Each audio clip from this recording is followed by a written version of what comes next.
From NPR News in Washington, I'm Jean Cochran. Two planes crashed into the Twin Towers of the World Trade Center in New York this morning, about 20 to 30 minutes apart.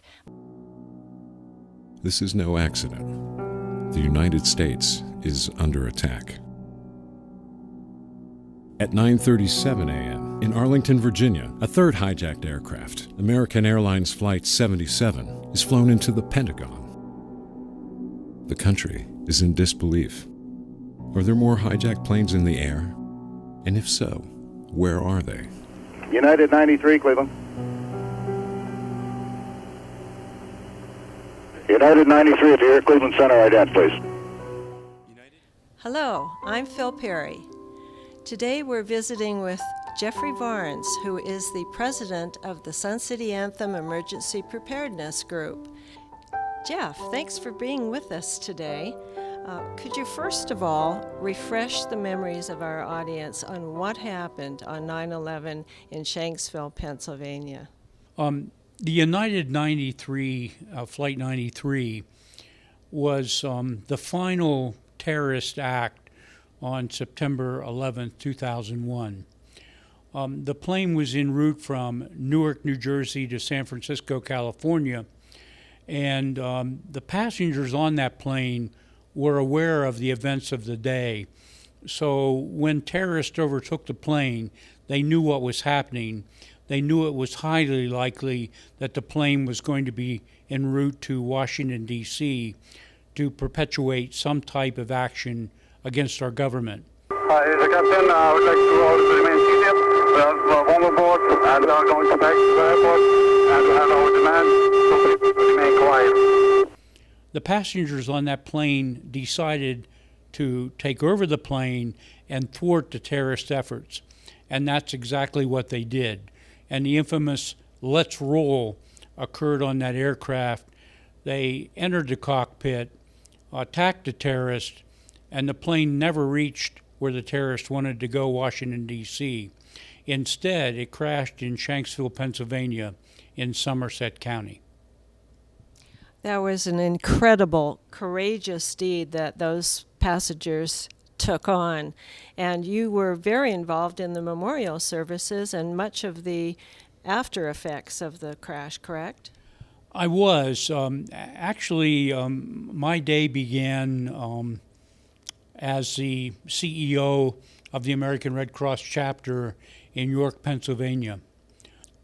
In addition to that, I was a member of the American Red Cross Air Incident Response Team, which responded to any kind of air incident that took the lives of a number of passengers, usually on commercial flights.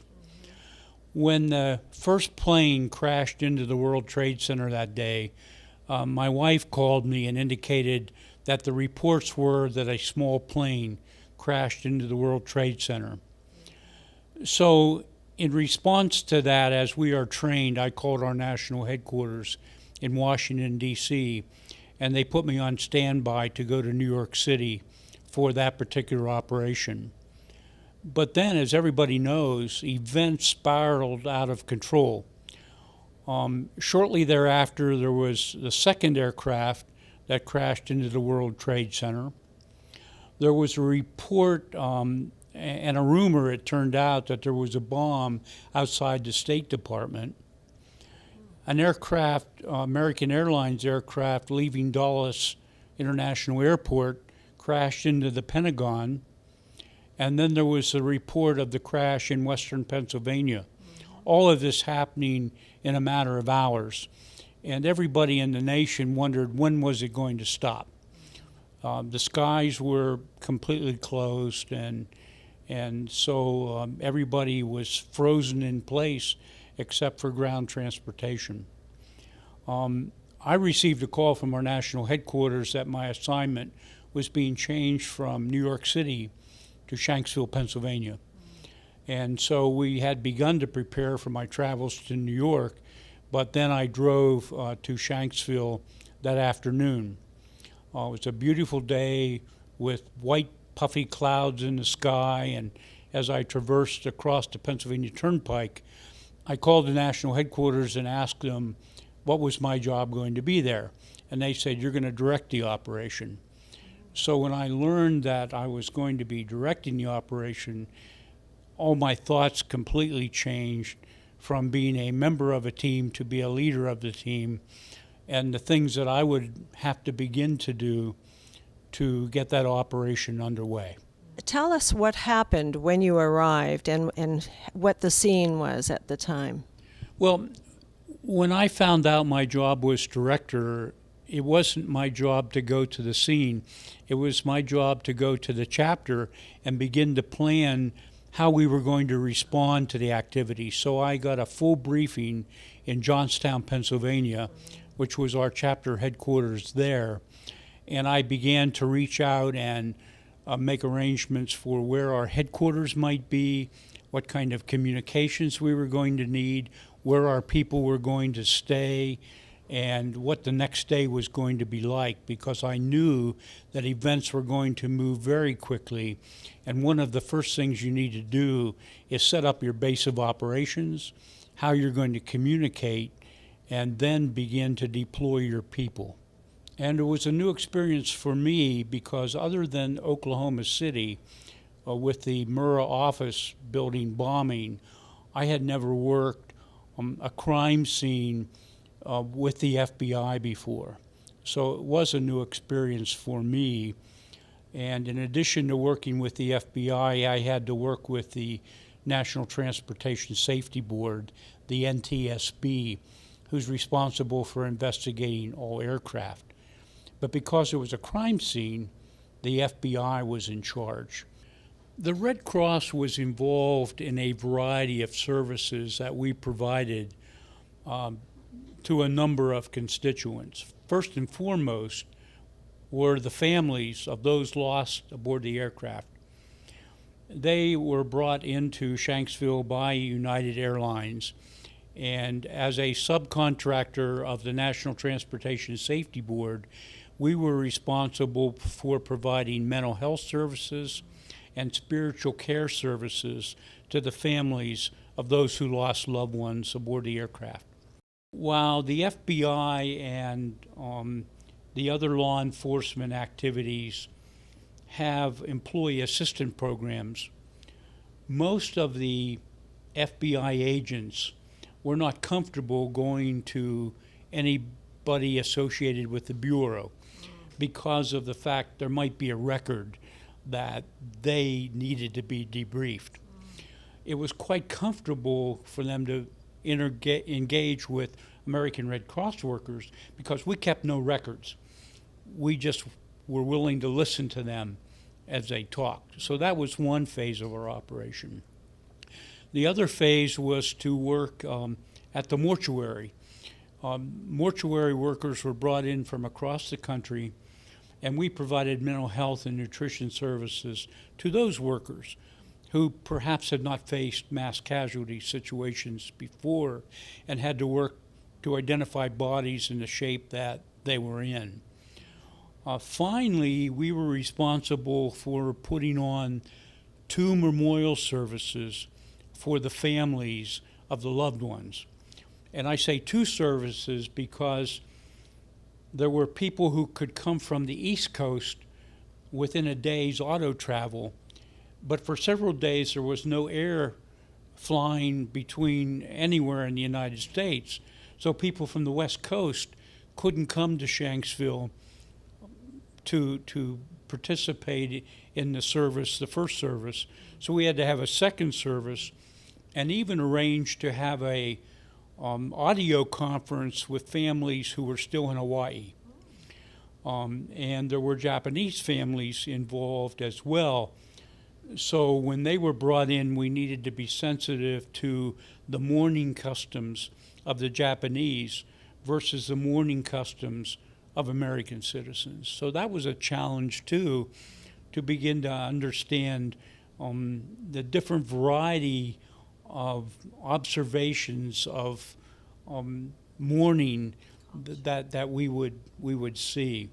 So what I decided to do was to call my local congressman, who I knew over the years, and I described to him the feeling of the families and wanted to see if he could get to the White House to let them know how the families were feeling and whether we could do something about that, especially in relation to the memorial services.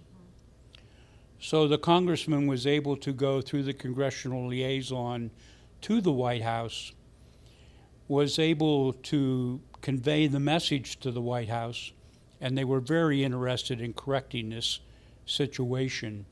A day went by, and it was Sunday, and I was out on a golf course, not golfing, but that was where the memorial service was going to be held.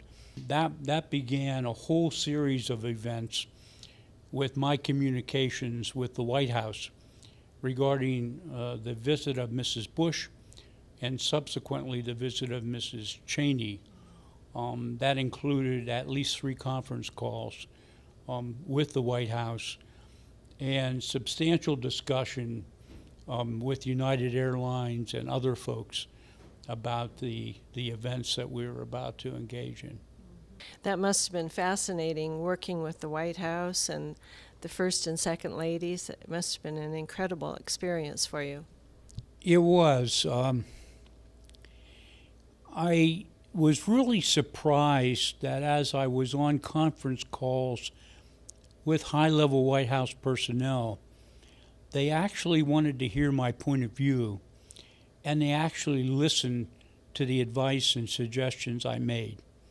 I mean, I was amazed at how quickly decisions were made, and they assigned us to do something I hadn't been involved with before, which was to set up a pool, a press pool of TV, radio, the print media, and the photographers who were going to do that. And the Secret Service had instructed us that if the photographers went away from the regulations that they were putting forth, not to photograph families, that we were instructed to slap the cameras out of their hand. I mean, this was a different time and different rules, if you will. And so it was amazing as we got into the memorial service itself. The families, first of all, were participants in a brunch early in the morning. They received a briefing by the FBI, and then they boarded buses to go to the scene of the air crash. It's something typical that families want to visit were the last moments that their loved ones had. And so they went on the bus, and they went to the site, got out of the bus, had some small religious ceremony there, boarded the bus again, and went to the memorial site. When the buses arrived, the people were so traumatized they could not get off the bus. And that was something we hadn't quite anticipated in our time frame, but we understood it. And I was kind of anxious about it and mentioned to a hardened political operative who helped stage the thing from the political point of view that I was concerned about Mrs. Bush. And this hardened political guy said, "Do not worry about Mrs. Bush, she's fine. The concern is with the families." And he really got it right, and so did she. There was intense media attention to the United Flight 93 incident, as well as the World Trade Center and the Pentagon. And one service that we provided to the families that we had never provided before, in my memory anyway, was to equip them to meet with the press. Jane Pauley now with the family members of Jeremy Glick. Do you believe in fate? I do. Do you believe your husband was fated to be on that plane? I do. He was scheduled to fly out on an earlier flight the day prior. And I think just with, all of the badness that's been going on, that, God or some higher power knew that Jeremy had strength to somehow stop some of the bad that was going on. It was traumatic, and we were proud that we could help them get through that. There's a new memorial, well, not new memorial, it was built in 2011, I believe, and then they put a visitor center in after that 4 years later. Have you been back? I was invited to come back for the 10th year anniversary on 2011 and participated in that and saw some of the work that the National Park Service had put together.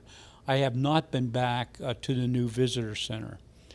I did provide an oral history to the National Park Service that's incorporated there somewhere, and also an oral history for the American Red Cross that exists. So I've, in essence, been part of history because of this. We're going to be doing several segments for the Emergency Preparedness Group for SCA TV, but it's really nice to know that we have people of your caliber and the team that you have with the Emergency Preparedness Group looking over us.